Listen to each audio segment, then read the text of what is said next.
Hello and welcome to this week's edition of Beyond Reality. I'm SOLRETA Antaria and happy Samhain, happy Halloween for those of you watching today on Halloween. I first want to share a couple of things. This is one of my gorgeous clients' aura drawings, and we can see down here in this corner this beautiful being.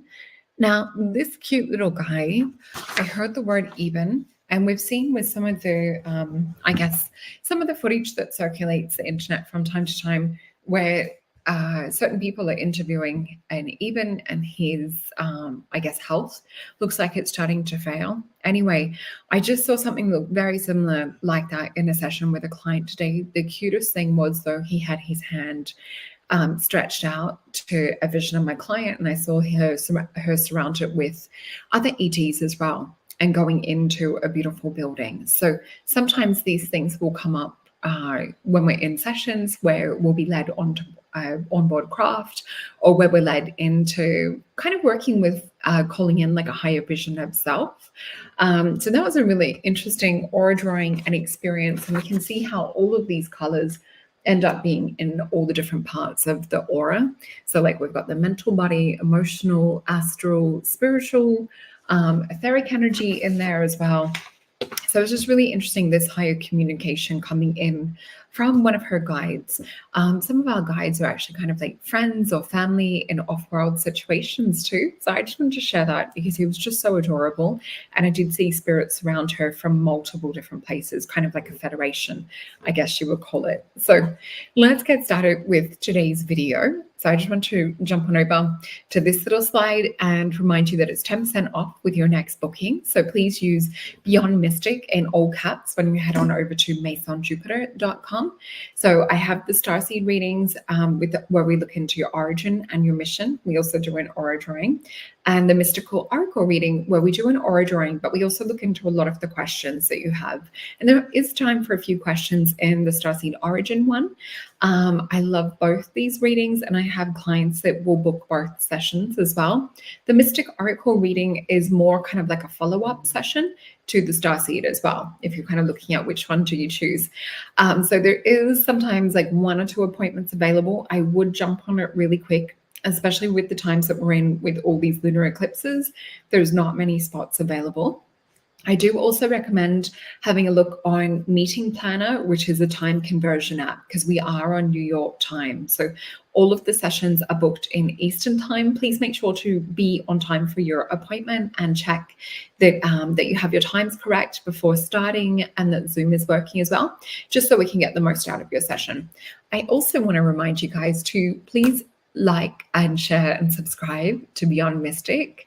So not only over on YouTube, but also on Rumble. You can see we have some amazing shows and really, really interesting topics, especially at the moment as well. And I know for a lot of you, it's kind of been the saving grace with a lot of the lockdowns and things that we've experienced over the last couple of years. I know that a lot of you guys have found Beyond Mystic through that. So let's get into this week's reading. I've also noticed angelic energy stepping into some of the readings a little bit more. The reminder from Spirit at the moment is, in order to kind of like work with Spirit or work with ETs or work with angels, we do actually need to give them instruction on what we would like help with. And it is really good to have a look into just kind of like getting to know and sort through, who loves us unconditionally or who is working for us for our best and highest good. I always say good to kind of put that pre-check there and surround yourself in protection. So let's get started for today. So I'm just tuning into the frequency of all of you guys watching, and we're getting a collective message for all of us for this week. And the word I'm hearing from Spirit is batten down the hatches. So I would say this is to do with like a lot of the lunar energy that we've had at the moment. They're giving me the expression about certain people wanting to jump ship with things, and that's okay if you're feeling that you want to jump ship at the moment. I do have 6 cards just down here on my desk, so we will feel into these. Strange that Spirit is bringing up so many cards at the moment. So let's have a look. The first image that they're giving me is a big flower. It's actually a gerbera, and I'm seeing a pink one And then I'm seeing a yellow one, which is sort of a yellowy gold. So gerbils are a flower connected to do with happiness, connected to do with kind of like childlike ways. Pink is one connected to do with our heart chakra, whereas like a yellowy gold can be to do with like learning, or even sometimes kind of, if it's more that golden color, more connecting like with the higher aspect. So I would say at the moment they're asking us to tap into playful childlike energy, to reconnect to source, to kind of vent or filter out disturbing energies that are coming in. They're giving me the word throw off course. There's a lot of kind of like ship sailing metaphors that they want us to apply to life at the moment.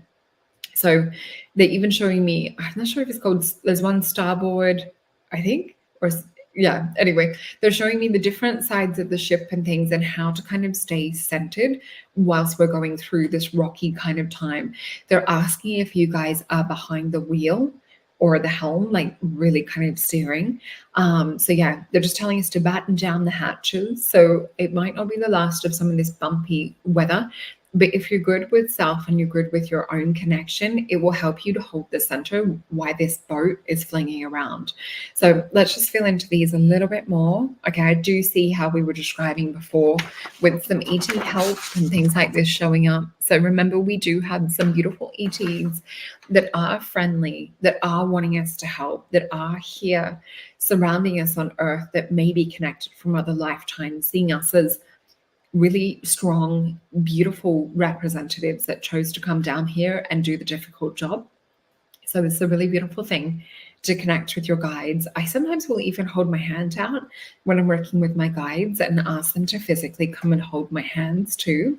That's a really great tip, like if you are more clairsentient, more clear feeling. So let's flip these cards over.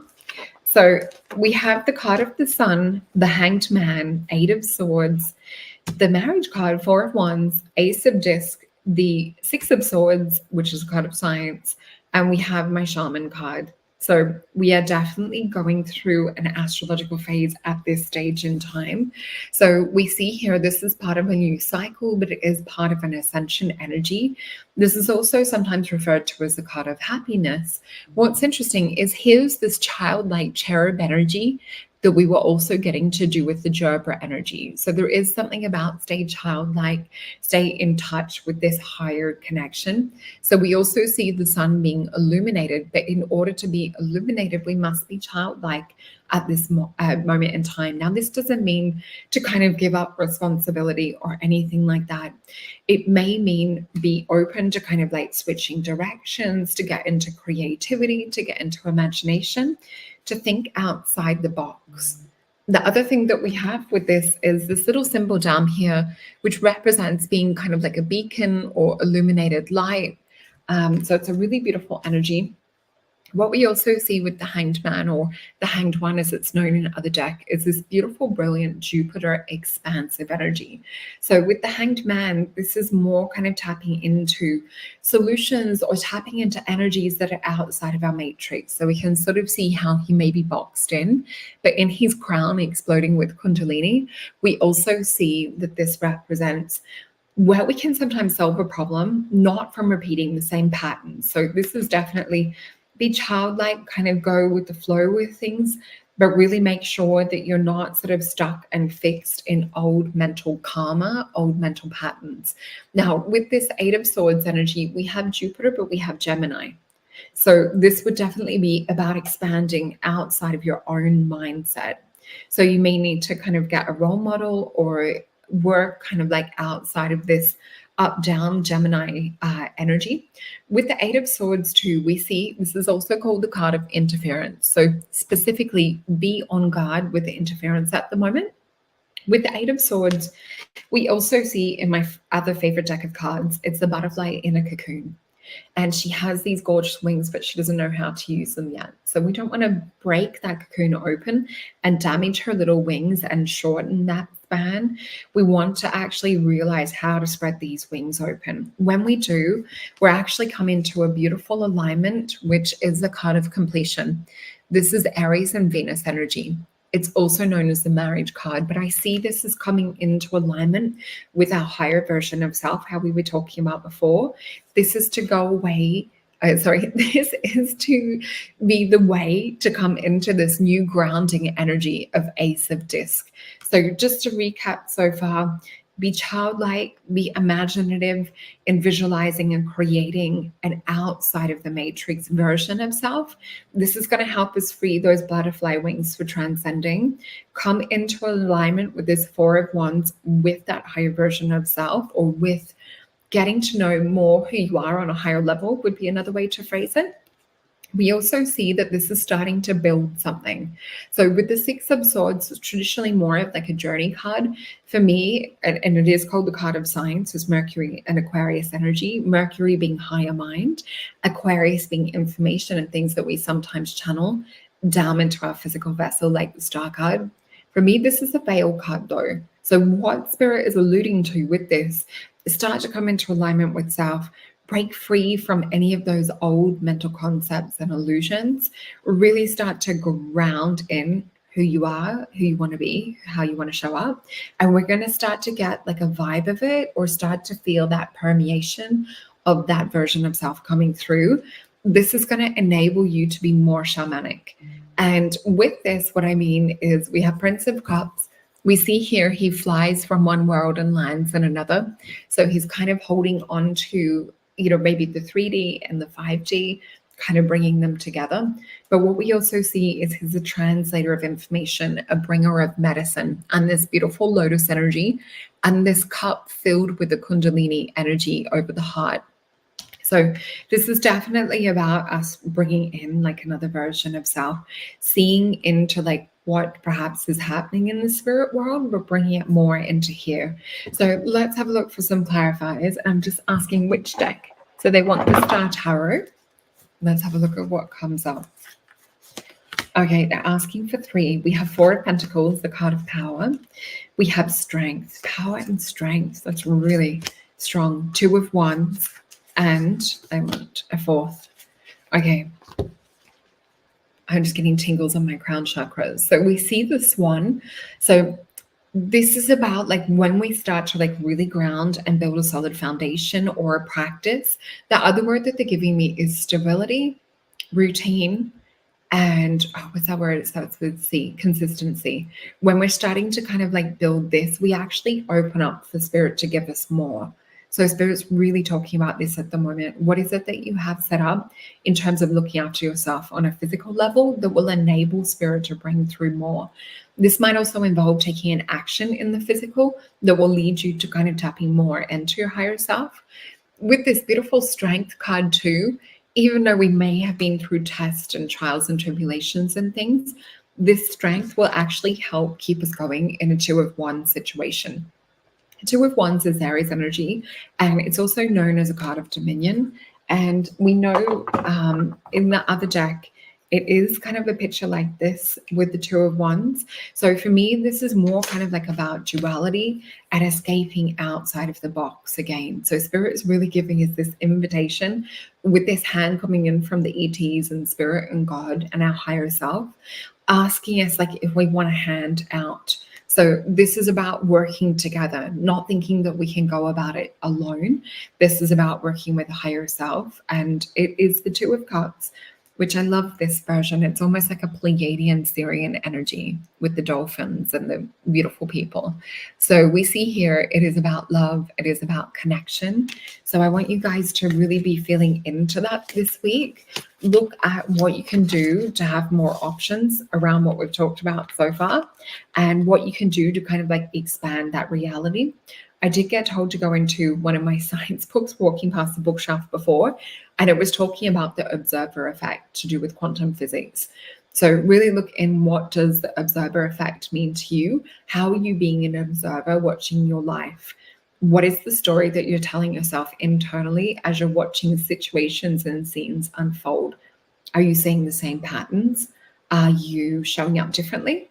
Are you focusing on different options and higher states of reality or different potentials?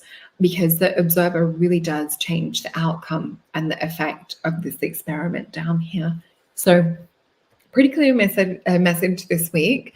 I also just want to jump back in and remind you guys that Elena and Janine have the Taurus full moon eclipse meditation still up. So it's welcoming newness and receiving blessings.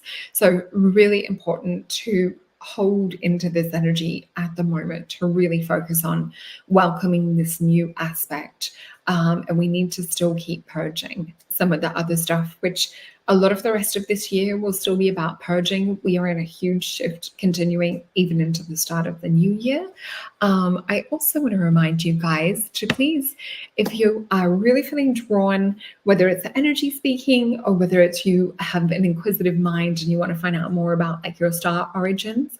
And if you missed the show, the Starseed Origin show that we did with Janine, JC, and Julie, please go and check that out. It's on Rumble and also on YouTube. Use the 10% off Beyond Mystic code when you jump on over to Mason Jupiter to book a session with me. And we also have, please remember to like, share, subscribe for Beyond Mystic. We have the girls coming up with their weekly astro forecast and also tarot. So yeah, please jump on over and check that out. And yeah, let's pick some oracle cards. I'll just see, because I do have like a huge set of drawers right behind me. Oh, also we had bee messengers this week as well. So I've had 3 bees that came for a visit into the house that I had to give like a little revive with some honey water. The card that has come up for this week is Stag Spirit. So taking this into this week, what does a stag spirit mean to you? We see here he has beautiful, strong antler, but we also see that he's kind of like sensitive to vibration and to emanations too. So it is about holding strong, but using your spidey senses. And we also see that this is about taking the lead.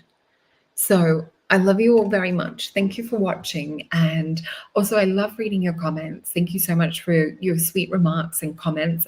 I enjoy reading them and sometimes get time to answer some of the little things that you guys leave me. I did notice through the week too, some people were asking about, how do they kind of quantum jump a lot faster? This is really something that can be answered best in a personal session so that spirit can really tailor and specifically look at what's holding you back, what you can do to kind of get more into alignment with that higher, better version of self, and what we can do practicality wise on a 3D level as well. So have a beautiful week, and I look forward to seeing you guys in November. Bye.